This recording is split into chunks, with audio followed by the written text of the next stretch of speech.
What if you could take that risk, make that change, reach that goal, live your best life? Welcome to another episode of the What If You Could podcast, where we get together with amazing experts and everyday people who share challenges, encourage healing, and explore the possibilities that life has to offer. I'm your host, Gary Scott, and I'm excited that you're along for the ride. Hey, everybody, welcome to another episode of the What If You Could podcast. And today, my wonderful guest is Dr. John Nieters. Hello, Dr. John. Hey, how you doing?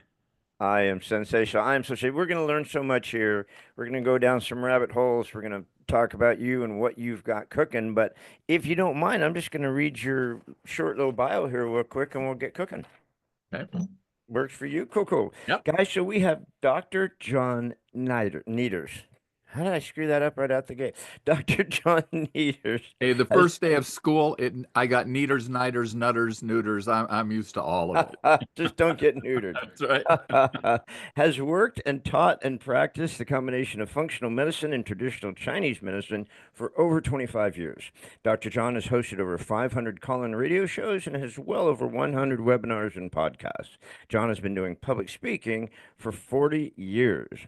John has personally learned the importance of combining Western and Eastern medicine, as he will explain in his soon-to-be-released book, Never, Ever, Ever Give Up, documenting his severe health problems with the resolution of these problems. These included cardiovascular, diabetes, blood pressure, prostate, arthritis, and gout, as well as numerous infections. He lives in Alameda, California, with his wife, son, and their two dogs. His wife is also an acupuncturist and is currently the acupuncturist for the San Francisco 49ers. Boo. And St. Mary's rugby team. She was recently featured on the number one show on Netflix, The Receivers, with George Kittle. So that's all really cool. I'm so sorry about the challenge that you have. We'll chat about those. I'm excited to get into your book. But because we're the What If You Could podcast, I'm contractually obligated by myself, because there's no one else, to ask you the What If You Could question. Okay. So if you don't mind, have you had a what if you could moment, a what if you could thought, what if I could do this or what if I could do that? Would you share one with us if you have one?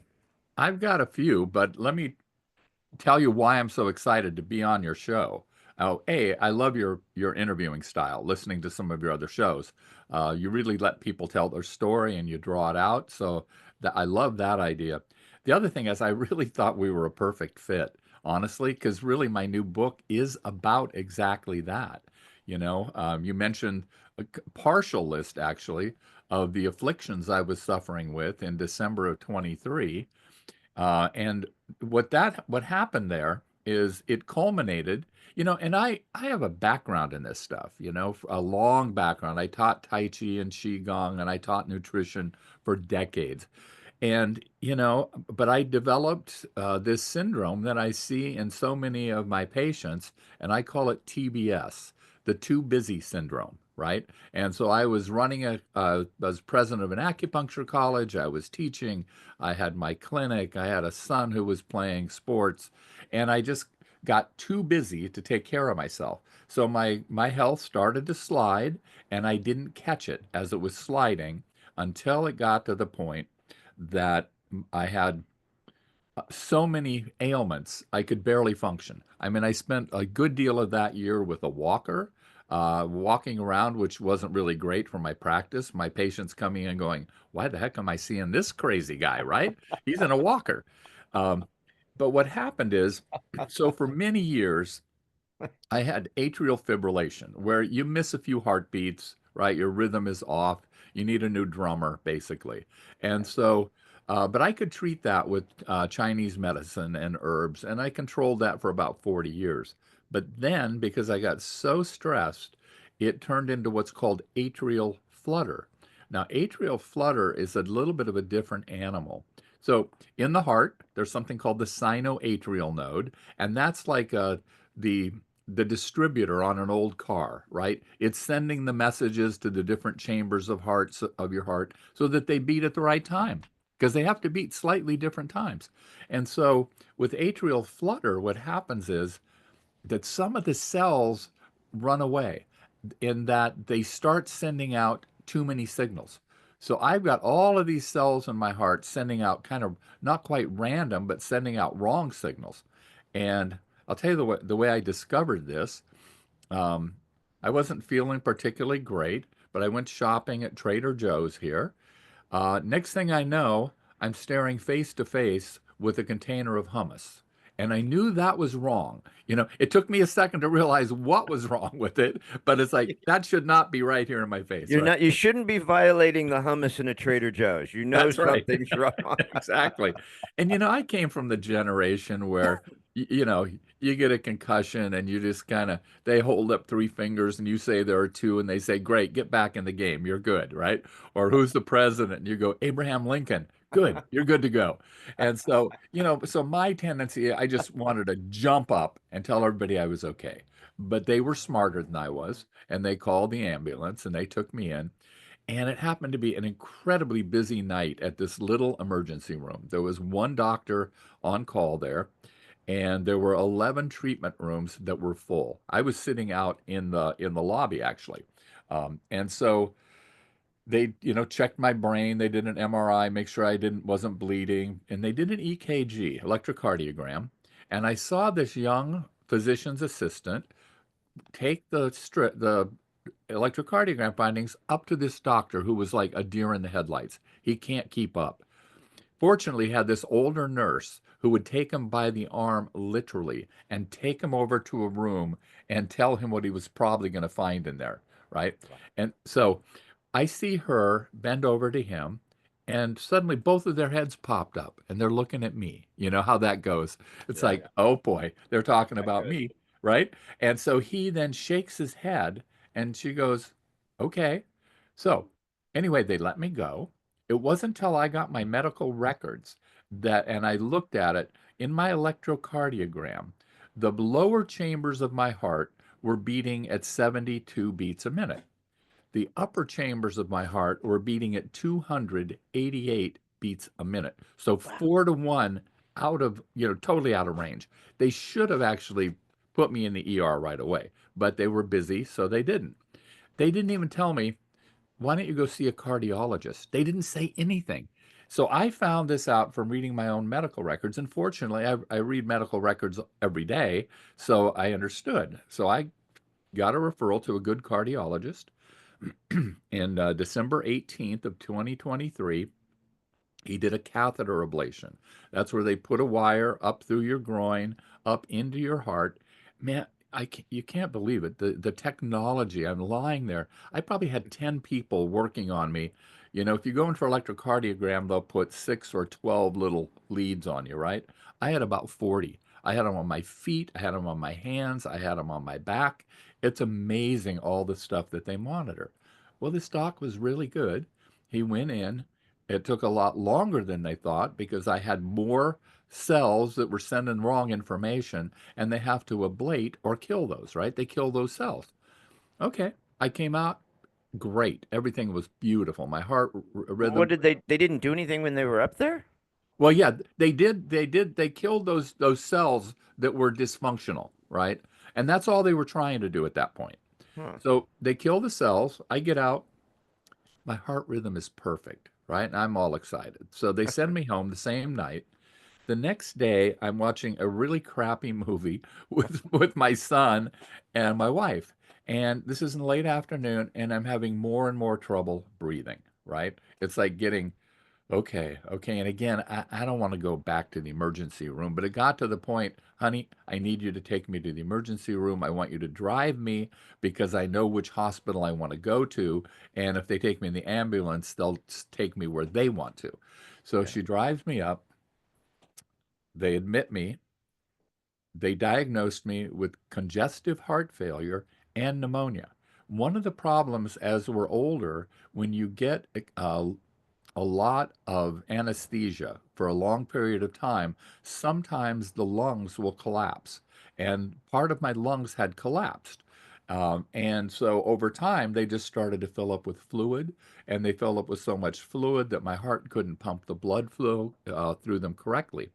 So I'm laying there in bed, and I'm hooked up to all the paraphernalia. I've got wires in me, and I'm on two different kinds of antibiotics because I got pneumonia. For a 72-year-old to have pneumonia and congestive heart failure, the odds are not good, right? And so I'm laying there, and I got to tell you, I got phenomenal care. I mean, it was amazing.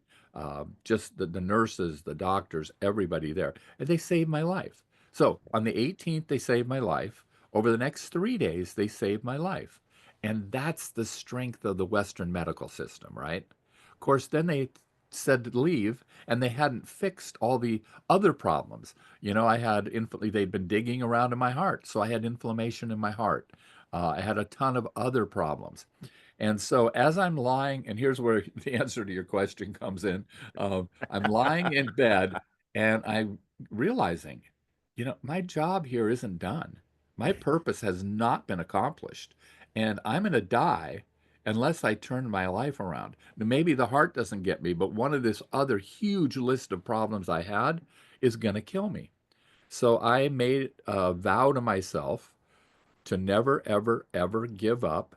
And I gave myself 4 months to completely turn my life around. Now, that's a pretty short period of time, right? That is Now, a the short period of time. advantage that I had was that I had a history of doing energy work, Qigong, Tai Chi, etc. I had the advantage that uh, I prescribe supplements and herbs for these conditions every day. I also had the advantage of knowing which tests to order that my medical doctor didn't order, okay? Because there are things that needed to be tracked and they weren't tracking them. And so I just made a vow then and there that I was going to turn it around. Now, I ran a series of tests. One is called cardiac C-reactive protein or high sensitivity. And maybe 1 out of 100 tests that I see come from a medical doctor's is testing for that. They'll check C-reactive protein for overall inflammation. But what's more important is how much inflammation do you have in your arteries? How much inflammation do you have in your heart? Because cholesterol is a tiny player in heart disease. It's a player, but tiny player. But the biggie is inflammation. If you don't have inflammation, the cholesterol will not hurt you, right? The cholesterol builds up because you have inflammation. So I ran that. I ran a uric acid test, which is grossly underutilized. So I had gout. I have gout. And so uric acid will test for that. But there was a book published a couple of years ago and by Perlmutter called Drop Acid. That's the name of it, Drop Acid, right? And the first thing he says now, if you're a child of the '60s, don't misunderstand this book, right? I And was he going to say goes, that works for me. It was right, either that or the exactly, mushrooms. I'm going to go with the right, magic mushrooms. yep. And so he's talking about uric acid, which he points out there was a treatise written in 1892 by a Dr. Alexander Haig in Scotland, where he laid out the dangers of uric acid as the primary driver of diabetes, heart disease, stroke, and a high blood pressure, all of that. But doctors rarely check for uric acid. It's a $4 test if we order it, and they never order it. Excuse me. And so I ordered these tests so I could see precisely what was happening in my body, so I could really come up with a way to treat it. And so one of the takeaways here is I teach a lot of acupuncturists in acupuncture schools, and a lot of them are very, very zealous. It's a new thing and they love it. And they say, I will never go to a medical doctor. And I say, then you're an idiot, right? They got their place, right? They do some things that you can't do. I couldn't do a catheter ablation on myself, right? And I was in the hospital with severe pneumonia. Now, mild cases, we're fine. But when you get to the point I was, you need a medical intervention. But then they don't know what to do with you. How do you get rid of the inflammation in the heart? How do you get the uric acid down in a meaningful way? And so at that point, I had severe diabetes. I mean, it was my hemoglobin A1C was way over the diabetic level. I had prostate issues. I had urinary tract infections. I had high blood pressure. I had gout so bad I could barely walk. And then the heart problems. And I'm not even going into half of the stuff. But basically, they all have the same root cause. It's inflammation, right? And a lot of the inflammation was from the high blood sugars, right? And it's, that it goes to me, it's like you're either spiraling up or you're spiraling down. And I had spiraled down about as far as I could go without spiraling into the ground, right? And so then I decided to spiral up. Well, that's not easy. And that's my point here. But at 72 and then into 73, I was still able to turn it around, and I was not in a good shape. And so I, with that vow, realized I needed some help. And so I talked to an associate of mine. In fact, she and I just sent another book off to the editor today about another topic. And so I said, hey, I need to start working out 5 days a week. And because I was so weak, I couldn't get out of a chair without pushing myself out of it, right? And she said, yeah. So she would come over at 5:30 in the morning, bring her dog, and he would stay at my house and play with our two dogs. And so got along okay. And we'd head off to the gym 5 days a week. And at first, it was tough. It's like I'd sit on the weight bench and maybe think about pushing the weights, right? But each day it got a little bit better. But that was it. All I have to do is go, right? And so then once you get there, you're going to do something. And so I got to tell you, I thought I knew a bit about strength training and being healthy with that, and I realized I was way out of date. And mostly, if you read even a lot of mainstream stuff, they'll say after 70, forget it. You cannot build muscle. Well, I got to tell you, once I figured out yeah, exactly right. Once I figured out what to do, I put on I increased my strength by more than double on every exercise that I was doing, except one, and that took another month or two. Doubled my strength. In fact, my son came up to me, and I had a short sleeve T-shirt on. He's 22, and he came up and said, "Whoa, Dad, you've never looked like this before." And he It's grabbed my arm. look at the gun show, Dad. Yeah, right. Yeah, Whoa. exactly. Got a And permit to so, carry those guns? yep. And so that was delightful, right? And so I at the beginning decided to okay, I was a little overweight, a lot overweight, but I was still functional. Um, do I want to focus on losing weight or on gaining strength? Now, you're going to do some of each if you do one, but everything I read showed that the biggie was strength, and that a lot of the older studies showing that obesity was the primary cause of death in older people, it wasn't always when you re-examined it, because obese people that were older often had no muscle mass. And so that loss of muscle mass, the sarcopenia, was the big killer. So I knew I had to get that up. But I didn't have any drive, right? As we age, testosterone levels go down typically, and I checked mine, and it was abysmal. And so I didn't want to do, and my doctor wouldn't have done it anyway unless I went to a specialist. I didn't want to do, exogenous testosterone. So I took a deeper dive into Chinese herbs, which I'd used for decades, and found a supplement that was the best at increasing testosterone levels safely. And so I started doing that. And then I checked again, and I found my testosterone level had gone up by about 100%. But my free testosterone level had not. And that's the biggie, right? So you have testosterone, it needs to convert to free testosterone. If it doesn't, you won't get any bang for your buck. And also, some of that testosterone converts to estrogen and you end up with man boobs, right? Yeah. No, I'm not going down that road. And so, um, so Your son likes your big arms, but he wouldn't like your big boobs. That's all no, I'm no, saying. yeah, double D here. And so, I found then did more research and found a couple of supplements that are really effective at increasing free testosterone.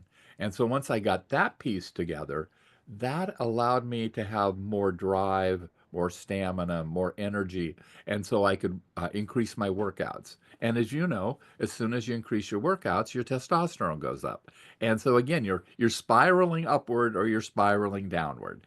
And so We're not practicing medicine here, but I'm just curious, what were the two that you discovered? Because I take a lot for that. I'm just curious if they're similar to what I'm um, yeah, pine pollen. pine, yeah, pine Yeah. pollen, yeah. Yeah, and There's I, two I- two I'll tell kinds you, of pine pollen. There's one where's yes, actual pine bark right. that some say are better, and some say pine pollen. I take the pine pollen because it's more easily digested, more easily processed than the That's pine exactly correct. bark. Yeah. But yeah, the pine is really amazing. Do you remember what the other one is? That Yeah. The other one, when I wanted to free up my testosterone, was the old Southeast Asian plant, um, Tongkat Ali. Tongkat Ali's been used for centuries, and they thought as more as an aphrodisiac. And so they thought it worked by increasing testosterone levels. But really, what it does more effectively is it lowers sex hormone binding globulin so that you can convert it to free testosterone. And the one that I use also has Chongbai mountain ants. And these are ants that grow on Chongbai Mountain or live on Chongbai Mountain. And at one time, they were completely reserved for the emperor. Nobody else could eat these ants, right? But yeah, they, because the emperor was banging like 20 chicks at a oh, time. yeah, So and whether he wanted to or not, everybody thinks it was yeah this he great needed thing, and he needed you're all the going, help he could get. oh God, give me a day off, please, right? And um, so that combination of those two things, then I got my free testosterone up, and that made such a difference, huge difference. Now I wanted to work out. Now I wanted to do things, and that's what gave me enough energy to actually get this book that went to the editor today done, which is more technical. It's about, but it's written for lay people.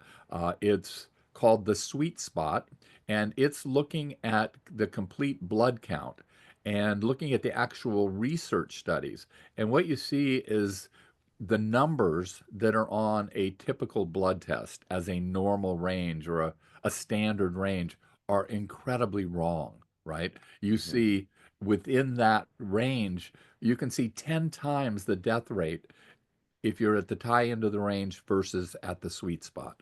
So that one went off to the editor actually this morning. Well, And that's funny because that one's on your website. I pulled that one off your yeah. website. I thought it'd been out Oh, longer. I'm sorry. That's the first one. That was the blood chemistry. The one that went today is on the complete blood count. Oh, okay. Yeah, yeah. So Because I that's saw the sweet spot on your website. yeah, so Yeah. that's the companion value Okay. or volume. And so I'm pretty excited about those because when doctors go to med school, you know, they are given training in, what different labs mean, and they're given a set of values. Very few of them, I'm sure, ever question where those values came from. It's kind of like God said that the level for ALT will be under 42, right? That's right. And I was just as guilty when I started practicing functional medicine. It's like, well, God says that really the values should be under 23. Yeah. But then it occurred to me, like, where did that come from? So I went through hundreds of research studies and actually pulled out without cherry picking, because you don't have to. When you look at the real research, it's obvious that those values are so far off. And so my associate Catherine wrote all the hard stuff, all the boilerplate, what is calcium important for, et cetera. And then what I did is I would take those research studies, and the best part of the book are the graphs, I think. The graphs are very telling. So we publish the graphs, and then I give a little 3 to 10 paragraph summary of why this is important, right? And then for some of the values, I'll actually use case studies of patients that I've treated for whatever the problem is, like sodium, salt, right?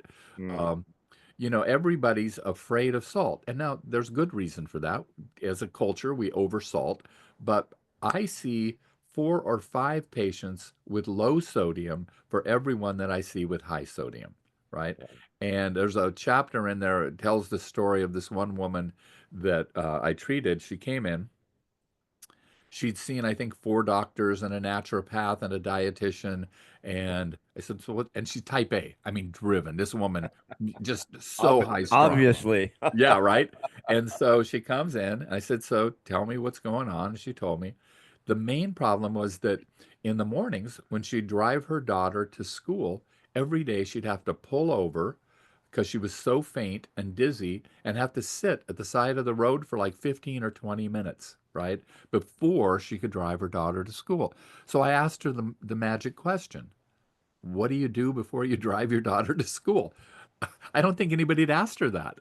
And so That she would said, seem like a really logical question, it right? If this seemed like continues to happen at that time, it seemed like it to me, right? right? Um, and so she said, oh, I ride my Peloton. And I said, you kind of casually ride it? She goes, oh no, that's her stationary So bike, right? she's dehydrated when she gets in the car to take her salt levels have gone. Absolutely. Yeah, absolutely. And so I said, so you ride gently? She said, no, I go all out for 60 minutes. I said, do you perspire? She said, I put towels around there, right? Mhm. And I said, okay. And so I said, I've got a fix for you. It's extremely expensive though. I want you to do a third a teaspoon of salt before you get on your bike and a third of a teaspoon when you get off and take electrolytes. She never had to see me again. She was fine, right? So And anyway, the thing is, the kidney disease, the people with oh, really low salt or too high salt, the kidney disease with that is a real challenge. And then my wife and I do Celtic salt, mhm. and we'll just put it under our tongue because we live in the desert. It's freaking hot. We sweat a lot out here. We put it in our shakes. We'll put it in everything, right? But we don't use any salt really when we cook. We don't Yeah, use table salt to season anything. But the Celtic salt we do because of the absorption level of it. It's just a better salt, right? Without the crap in it. But yeah, so you were right on. You say, what do you do before? Well, there's obviously a pattern here, right? right? You think. And so of course we tested her levels. Again, another expensive test. A Chem 14 is $7, right? You get all this information. By the way, there's a picture behind you of someone in military uniform. Is that you? No, Oh. no, but that's my son Zach, who he's Special Forces and Canine in the Air Force, and you can't see it, but with him Oh, is I can. one of his dogs. I can see it now. I wouldn't have noticed it before. Well, Yeah. I guarantee he's done some salt tablets, Oh yeah, yeah. right? No, we make sure I've got him on all sorts of stuff. But those dogs, he's on his third dog now. That's his second dog. He retired 2 dogs and took them with him. They let him keep them, but that dog jumps out of airplanes, goes on rivers, swims. Wow. They strap him on and jump out of airplanes. He shoots weapons. He walks through his leg while he's shooting machine guns. These dogs are incredible. Yeah, so that's my Wow. Zachy. Anyways, thank Yeah. you. Well, and so the reason I brought it up is when I was in the Air Force, they would give us salt tablets, right? Before we went on a march. One day I didn't take my salt tablets, and I woke up about 2 in the morning with horrific cramps in both of my thighs. And you gotta believe 40 guys in there wanted to kill me, right? Because it woke me up with a scream, right? So you want to keep your salt up if you're going to be out doing that kind of stuff, Yeah, and that's what we found the Celtic salt. We were doing the pink Himalayan salt. right? Um, but we researched it, and now we're doing the Celtic salt. And still they say that's got impurities and problems in it, whatever. So you got to be careful where you get it. But still, because we live in the desert and it's just hot, just breathing, you lose, you could be dehydrated just breathing out here in the desert. Yeah. So it's super important to stay hydrated. The I have a question about your medical. Are you an MD? Are you a medical No, doctor? Okay, no, you're a so doctor, traditional doctor of, Chinese medicine. Yeah. yes. And Okay. so to get licensed in the US to be an acupuncturist, Mhm. it only requires a master's degree. And so then I went on beyond that and did 2 different doctoral programs, one in the classics, and then one was clinical doctorate. And so my teachers, so in China, you can get licensed as a regular MD. You can get licensed as just a traditional Chinese medicine doctor, which, by the way, is much more herbal than acupuncture over there. Mhm. Or you can get a double license. All of my teachers over there had a double license. So I just watched the incredible effectiveness. I mean, it was amazing. I was in a fertility clinic, a gynecology, but mostly fertility. And they treated in literally 1/2 day a patient that it would have taken me 6 months to get through the medical system here. And they did it for a few bucks, $20 maybe, where here it would be thousands, right? And it was just so efficient. They take her tongue and pulse like in Chinese medicine. The senior doctor said, here, go do a vaginal swab, and then go down and get that checked out and get a blood test. She comes back in 45 minutes, sits back down. So, right? And so the doctor says, oh, yeah, it looks like you have some ovarian problems, polycystic ovaries. And so I want to send you down to get an ultrasound. She goes down, gets an ultrasound, comes back in 45 minutes. And I'm just blown away. And I'm here with two of my buddies, and we're going, are you seeing what I'm seeing? Right? And so she sits back down. The doctor goes, oh, yeah, definitely a problem with the ovaries. But have you ever had chlamydia? And she said, oh, yeah, I did. Yeah, one of your ovaries, I mean, one of your fallopian tubes is scarred and blocked. Fortunately, you're going to ovulate out of the other ovary this month, but you have fluid in the fallopian tubes. So I'm going to give you an herbal formula, about 40 herbs she rattles off to get rid of the fluid. She says, also, then I want you to come in every 2 days. We'll do an ultrasound to size your follicles to see when you're ready to ovulate. And then we'll give you a shot to help, Western Med to help you ovulate. This happened in half a day. Wow. All of that. By the time I get women to their doctor and they get the insurance approvals and they get the ultrasound, all of that, literally, it would have taken 6 months to diagnose it. And she'll probably get pregnant. And a doctor even said there's about a 70% chance you get pregnant this month, right? That appointment was $1.50.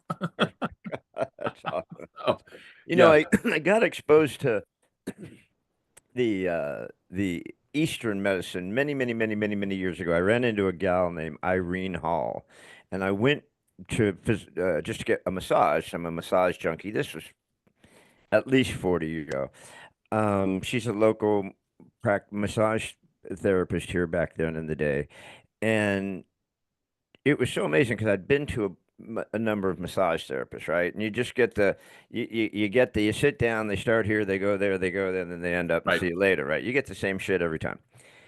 So I lay down with Irene, and immediately, well, she initials, hey, do you have any pain here or there? Where's your pain? I go, yeah, it's over here.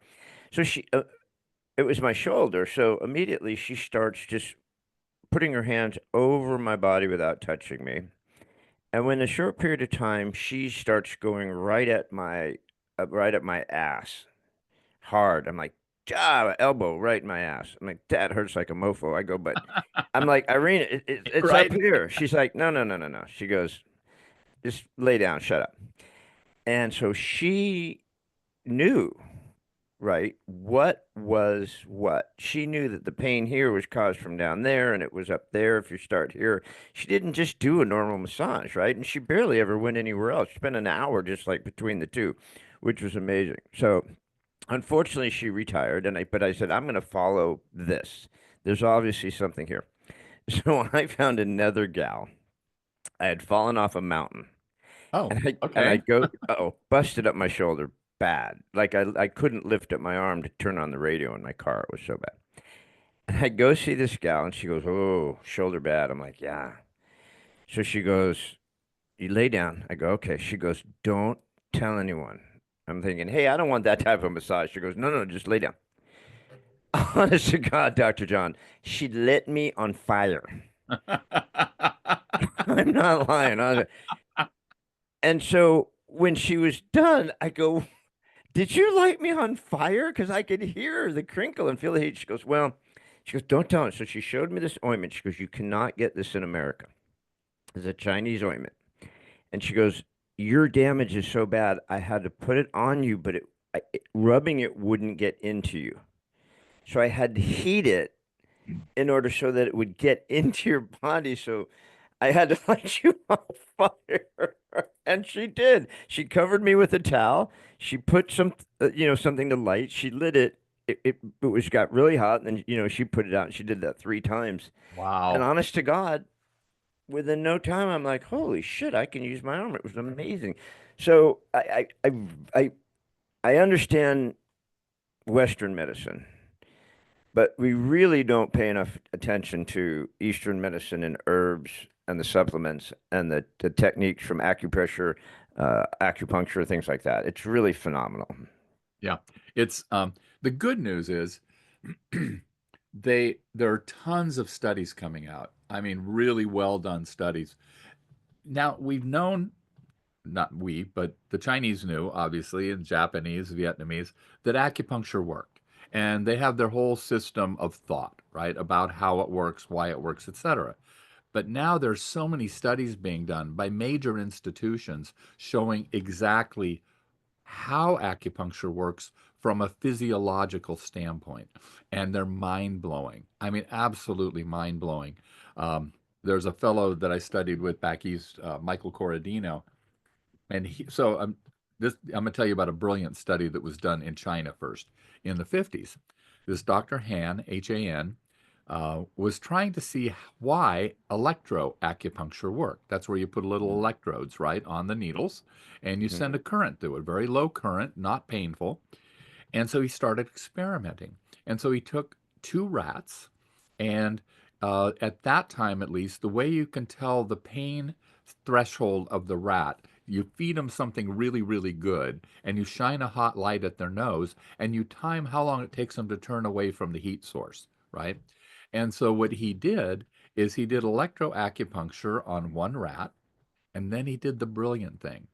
He took cerebrospinal fluid out of their spine, out of that, and so while the rat was being treated, they had like four times lower, uh, well, four times higher threshold to pain. So it was amazing, right?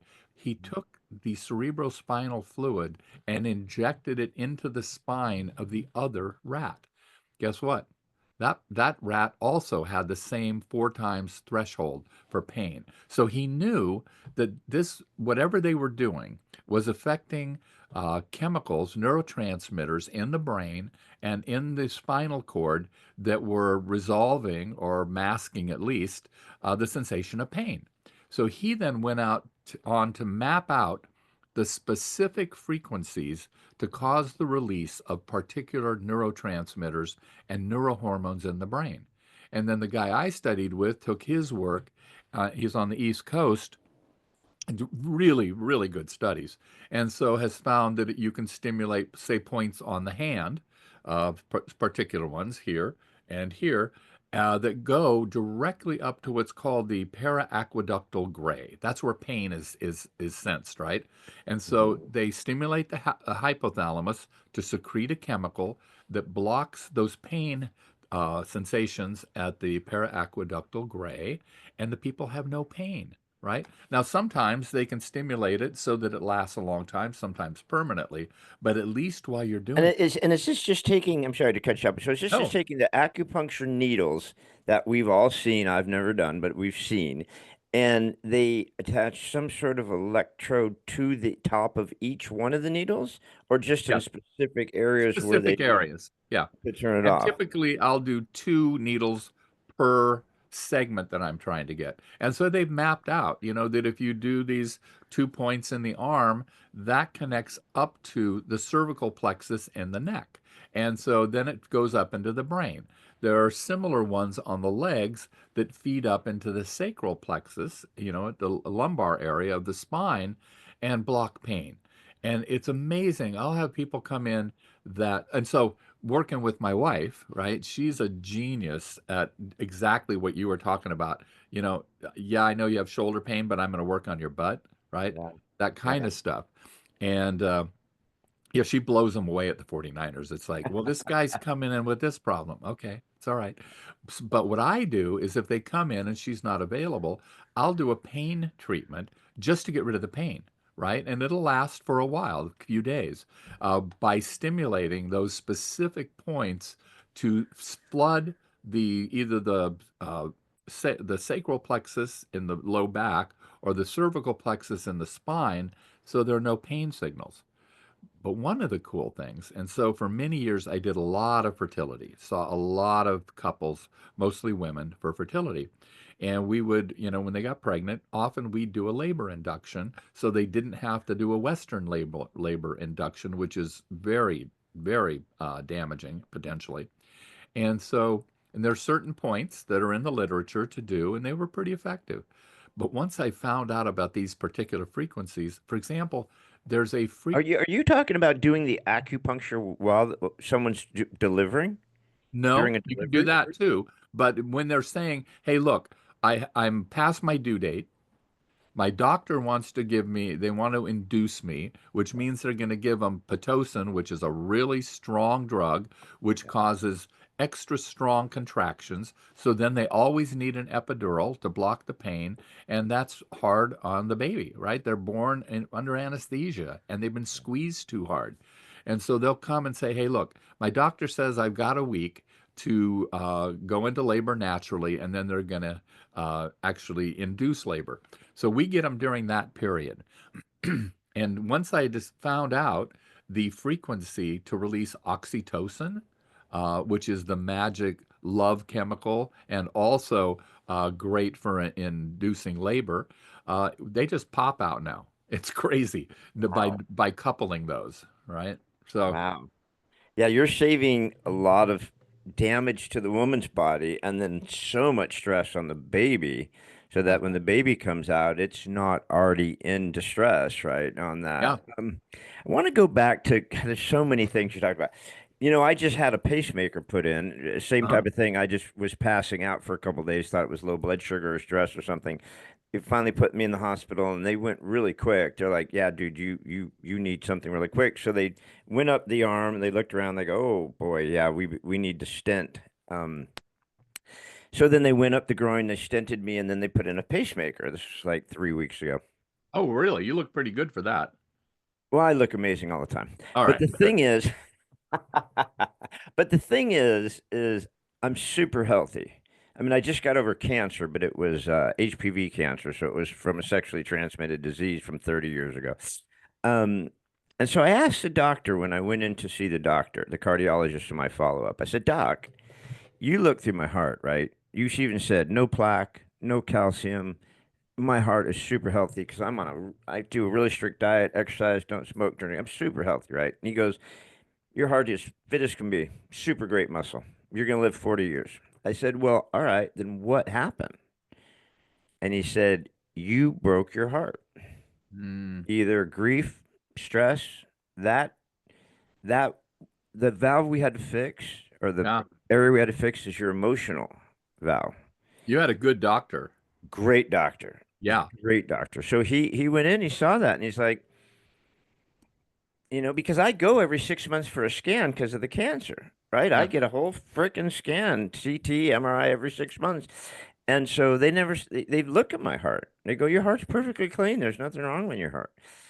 And so it's the only reason I'm bringing it up is not about me, but it's about there's so much more to medicine and there's so much more to the body than just getting the scan, getting the blood test, getting the checkup. And I think that's where Eastern medicine is so much more critical than the Western medicine, because the Eastern medicine looks at that type of thing. They look more at the emotional. They look at more what's going on with the electromagnetic part of your body. They look more at the herbs. They look more at alternative ways to do things. I think that's why I'm asking you because you're the expert. But don't you think Yeah. it's kind of works differently in the Eastern medicine that way? Yeah, there's a saying which actually is going into the book that we sent off today, and I'm not going to quote it exactly, but it's well, this is a different quote. It was a Chinese doctor who was being awarded all these, lovely titles and things because he was a well-known doctor. And so he got up there. He said, I want you to know I really appreciate this, but you kind of missed the point. He said, you know of me because I treat disease and I have a good track record. He said, my father, he treated disease at the first first inkling of disease, and so his patients never got really sick. He was good, but my grandfather, nobody got sick. And so he said, that's really the difference, right? Now, yeah, if someone's sick and they come to me, I just taught a cardiology class and went through a lot of things. Um, but we want to catch them before they're physically ill, before they see it. And that's where the pulse taking comes in. You can feel these differences in the energy flow through the body. Or we look at the tongue. You can tell a lot from someone's tongue in terms of blood stasis, which is the big evil. It's like sticky blood is what kills most people. It's like diabetes. People don't die of the high blood sugars. They die because the high blood sugars make their blood sticky, and then the blood can't get into those tiny blood vessels in the heart and the eyes and the kidneys, and all those organs fail. But they don't fail directly from the blood sugar. I'm sorry, they don't die directly from that. They die from the thick, sticky blood. And you That's can why we look at get our body parts cut off because of we get our, legs cut off exactly, from right? diabetes because the Yeah. blood's not getting to the leg and the leg dies. Yeah, it's like when you watch a photomicrograph of the eyes, you can we think of the blood kind of as a continuous flow of red blood cells. Well, it's not. You can watch the red blood cells and they go boom, boom, bump, right? They're having to get through there. Well, in order to get through those tiny blood vessels, they actually have to fold up almost like a pizza pie, right? When you bend it up so they can fit through the tube. Well, if you have diabetes, the blood is so sticky that the red blood cells stick together and then they physically can't get through the tube, right? Just physically, they can't get in there. And so thick, sticky blood is my biggest enemy in practice, right? And you can see a lot on the sublingual veins under the tongue. If those two veins there, and if they're thick and purple and swollen, you better fix it. The I want to go back in conjunction with that. I want to go back because it's been a focus of mine for as long as I can remember, and it's inflammation and how inflammation causes disease in our body, and how that seem to we don't seem to either care about it or focus on it enough in East and Western medicine about the damages from inflammation and just how a diet, just by changing your diet, can reduce the inflammation that's in your body. I take a lot of different things, or I did before they got me on this stupid blood thinner now, but I mean, a lot of turmeric, a lot of maca, and ashwagandha, these things that would worked on reducing, beets, a lot of whole beets and stuff like that. So, what do you do? Because you brought it up earlier. What do you do to help reduce the inflammation inside the body? What do you work on with that? Again, I couple Western and Eastern, right? But I do a lot of the things that you're talking about. I do a couple of specific herbs for my heart. I do Danshen, salvia, which is an amazing herb, just amazing for the heart. It it really stops hypercoagulation. It's very What's good. it called? Danshen, and the Latin is salvia, Salvia, miltariza. But if you just look up salvia M, you'll find it. And Hmm. that is amazing. So when I was a student in clinic a few centuries ago, my teachers would have this plant, and they had these double-walled glass teacups, and they would all day just pour boiling water over that, and they would drink it all day long, and they just loved it. But the other things you mentioned are great. Ashwagandha is fabulous. The other one I use is hawthorn. That's been used, in almost every culture. So I'll do tinctures of those two together. I also do a supplement, and I don't want to push any supplements necessarily, but there are two companies that we use that make a supplement. So when we look at the arteries, right, they're very muscular. You know, the veins are very Mhm. flimsy, but the arteries are very, very muscular because they're literally doing most of the work of pumping the blood. It's not the heart. The heart has to work, but the arteries actually beat about 10 times a minute if they're healthy, and they are like it's like a magnetic train. They're So wait, pushing. wait, wait. So Uh-oh. the arteries aren't just the arteries aren't just plumbing. The Oh my arteries God, just aren't no. in a tube. They're actually pumping in Exactly conjunction like with that. the heart. Absolutely. And so No shit. it's all in rhythm, right? Yeah, Yeah. and most people don't, and so that gets Yeah. overlooked. And so to digress even further from my digression, um, if you the you know from the time we were on the planet, whatever you believe that is, it's been a long time, right? Yeah. And we, until very recently, really were only exposed to two different levels of electromagnetic frequencies. One was the Schumann frequency. It's about 7.83 hertz, and that's consistent around the world. Well, probably not coincidentally, the frequency that supports the arteries to pump is 7.83 seconds, Mm. right? And so Wow. when we also get flooded with all these other EMFs, it can kind of block that out.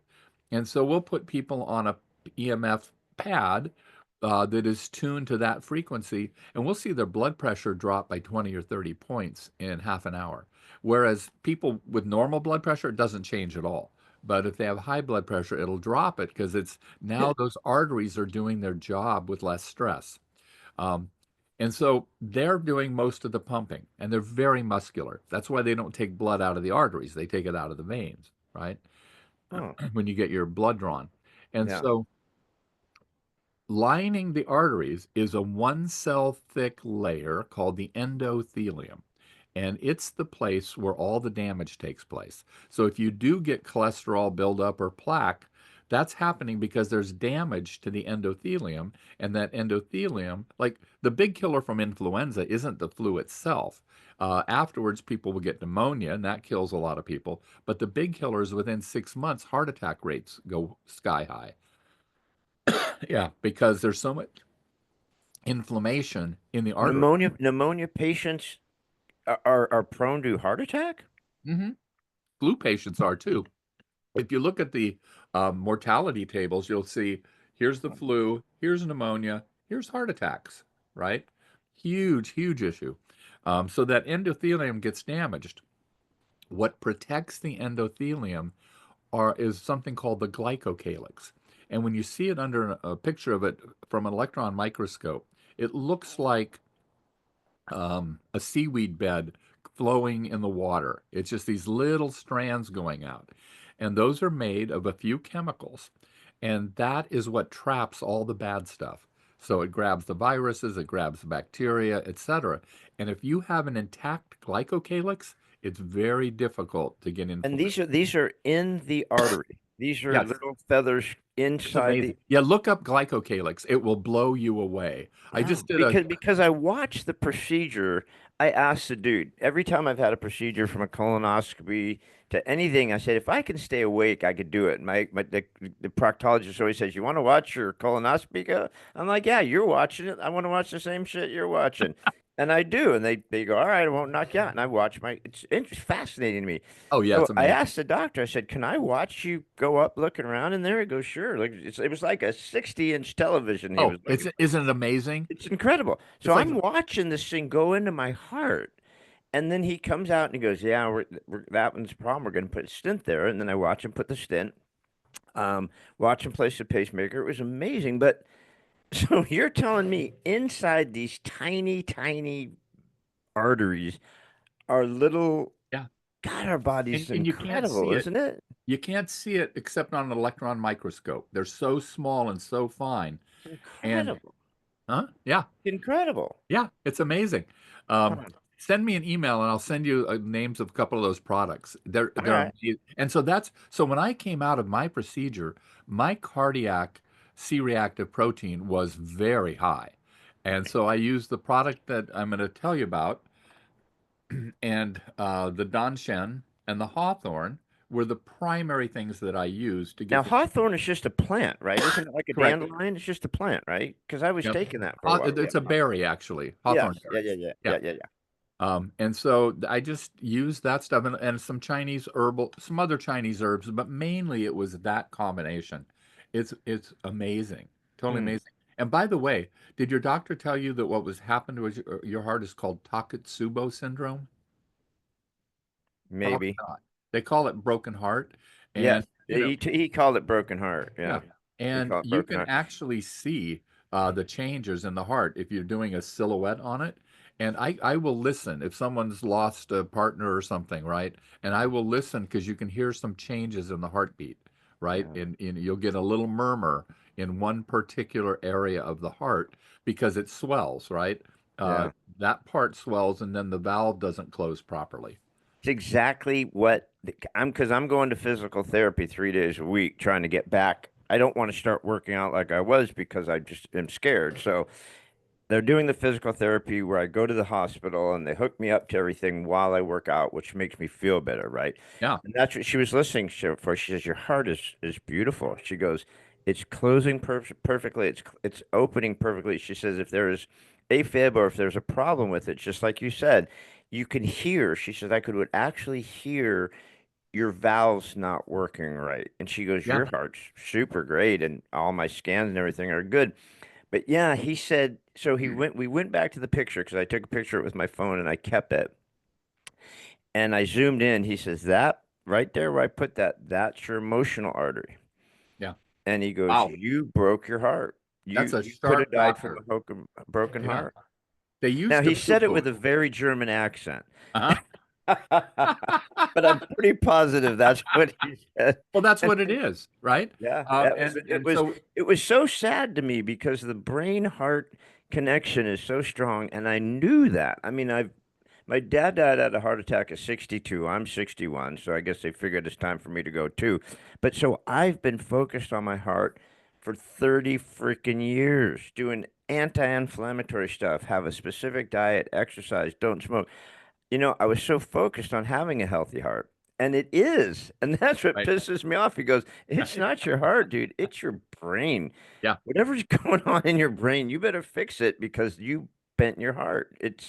Well, But the yeah, character that gets translated as heart is Sheen. Xin would be the way we would spell it out in Pinyin. The Sheen actually means heart mind. The Chinese don't separate those. It's the heart mind, right? And yeah, so typically it gets called heart because it's too long to say heart mind, right?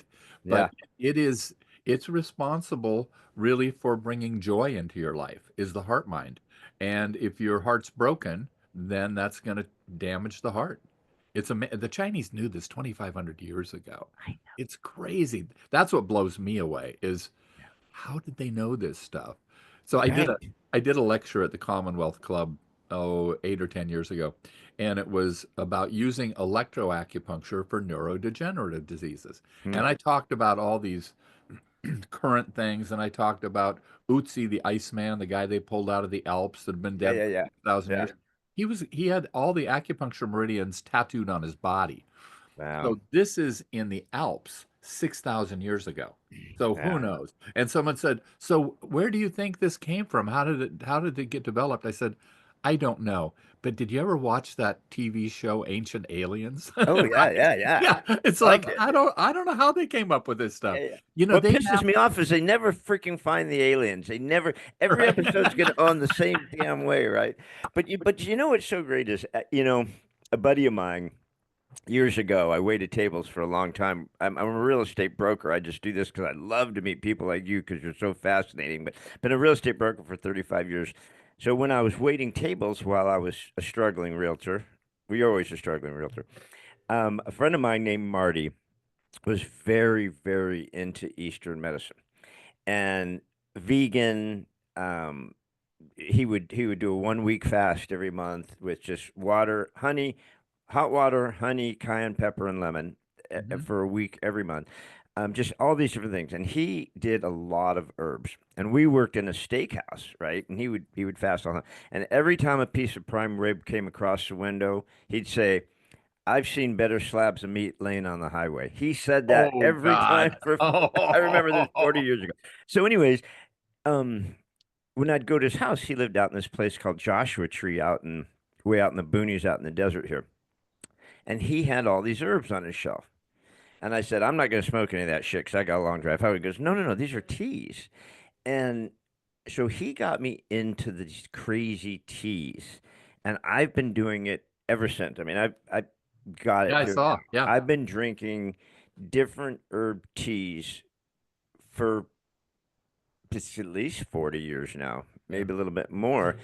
And I don't think that's appreciated enough because, like you said, the Chinese have been drinking this shit for Yeah. 6,000 years One more. of one of the more telling things, I was doing some research a while back, and I discovered that the average Western medical doctor lives on average 5 years less than the patients they're treating. If you look at mortality tables, the average Chinese doctor lives 5 years longer than the patients they treat. Wow. Right? So yeah, it's a Yeah, little, they're walking the walk, and it's so funny because, like what you said, here you are, you're waiting for your patient to come in, and you wander over there, and you're walking like Jesus. I've got to see right? this guy, and you remember doctors used to sell Camels. They go, yeah, my doctor Oh, prefers to smoke Camels, I, Camel not filters. I don't know what happened to it. It got lost the last time we moved, but I had a coffee table book just full of those ads. They were the cigarette ads, and then there were some earlier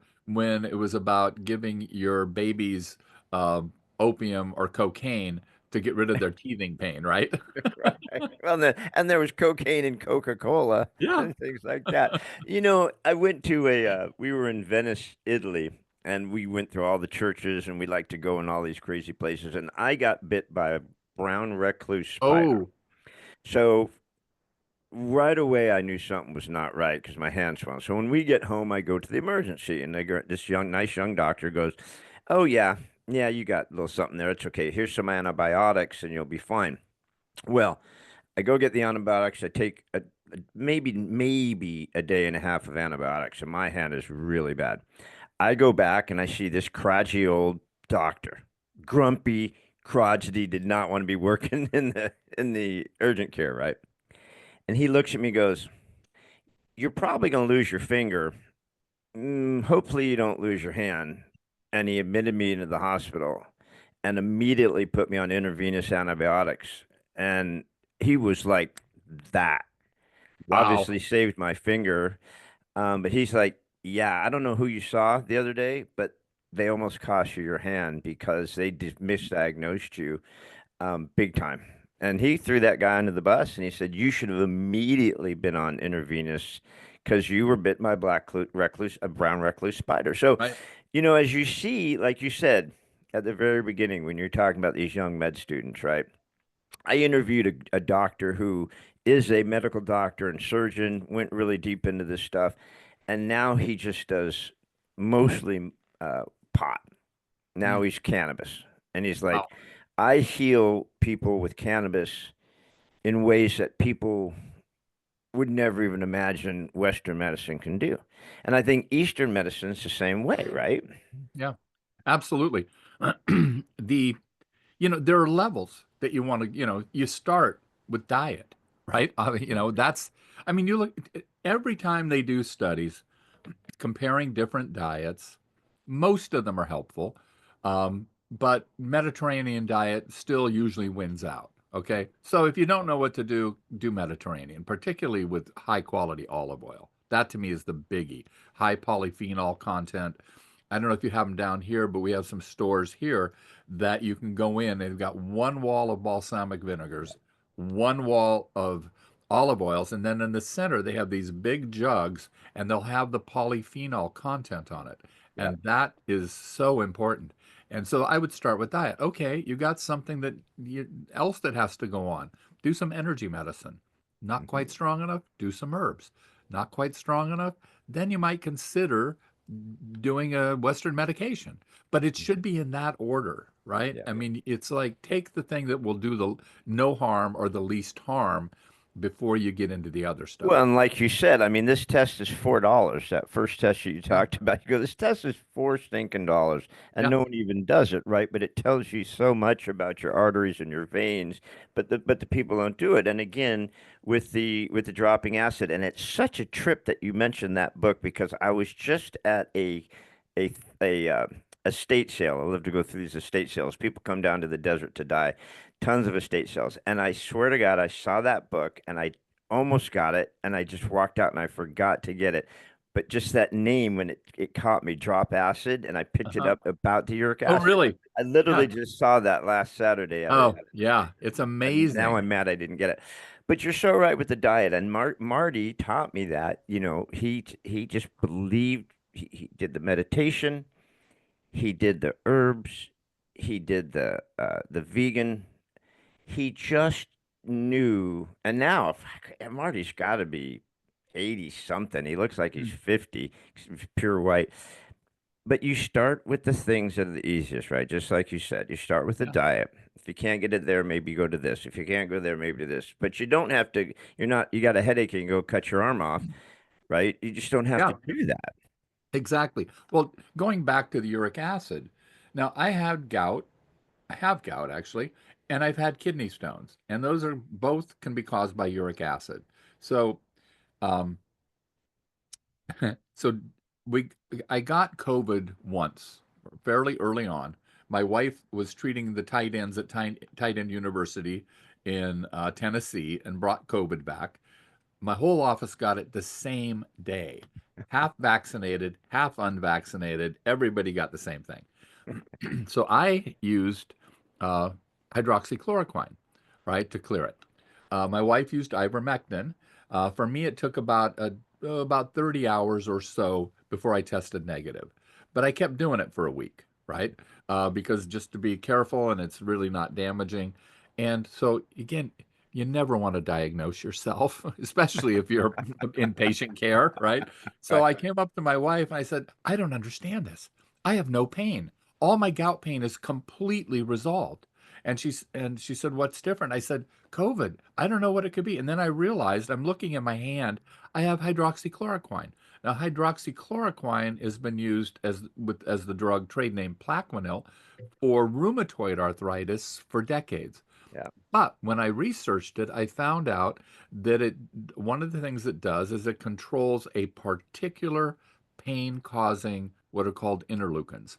And so I said, okay, that's good. So what can I do? What can I put together as an herbalist that will do the same thing? So I put together a bunch of things that will reduce, it's called interleukin 6. Then I put a bunch of things together that will reduce that. It was over 90% successful, but it was a lot of stuff to take. So Yeah. then I started looking at the Western literature, right?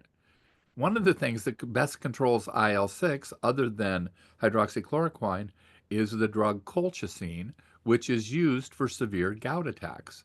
But what I discovered, some doctors in England were using colchicine at a very low dose, and it was the best. It was they said it's the only anti-inflammatory that you should use if you have heart problems, because all the other anti-inflammatories are not good for the heart. And they Yeah. said we can find no evidence that this is a problem. In fact, it helps. So I cajoled, begged, talked my doctor into giving me low dose colchicine. This little tiny drug is made from the colchis plant that they've used in Egypt for 3,000 years, but they use it for gout pain.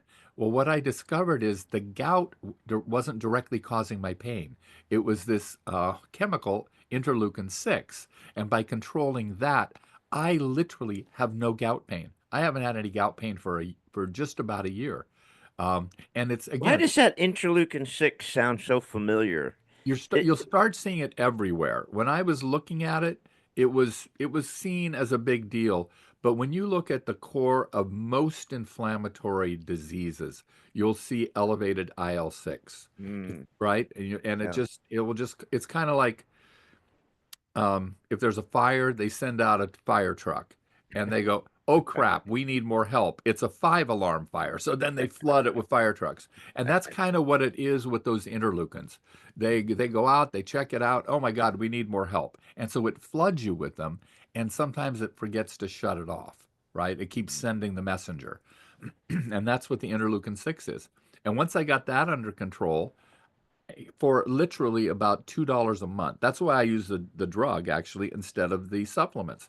The Yeah. supplements were not comfortable to take and not comfortable to pay for. And so I can get my colchicine.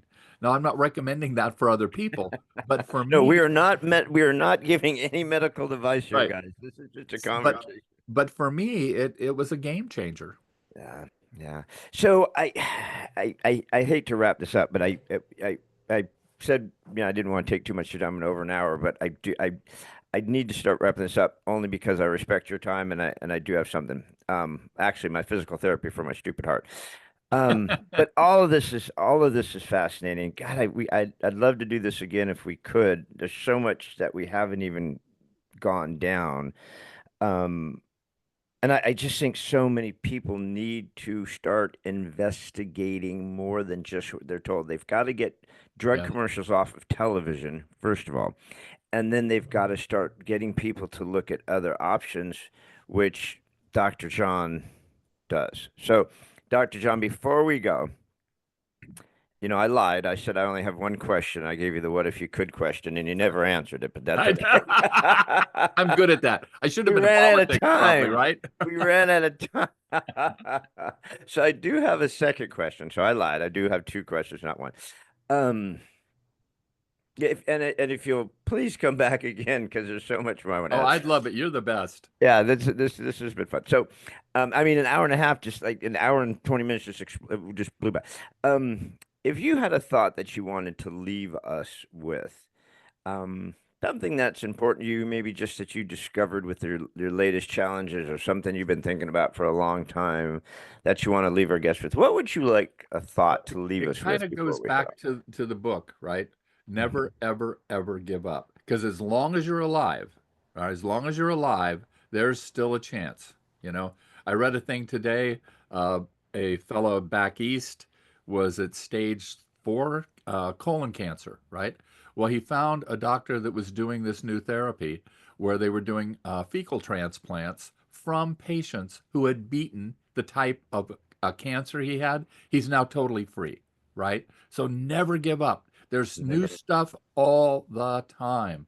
And I always tell people, you want to get so people say, can I get a second opinion? I say get 3. So if it's a cardiologist, well, let's say diabetes, go ahead and get a second opinion from another medical doctor, and then go to someone from a completely different field who's going to be looking through a different window, right? We all have our strengths, we all have our weaknesses. So get everybody's strengths together, right? That's kind of my point. I love it. I love it. So the first two books are the sweet spot, right? Yeah, and the second one doesn't have the whole name yet. It'll probably be Sweet Spot 2, something really clever like that. Another sweet spot. Yeah. More sweetness from the sweet spot. And then the book that's just going to be released is Never, Ever, Ever Give Give Up. up. And Yeah, Dr. John, you're awesome. I'm going to try it one more time. Niters. that's close enough. Nieters.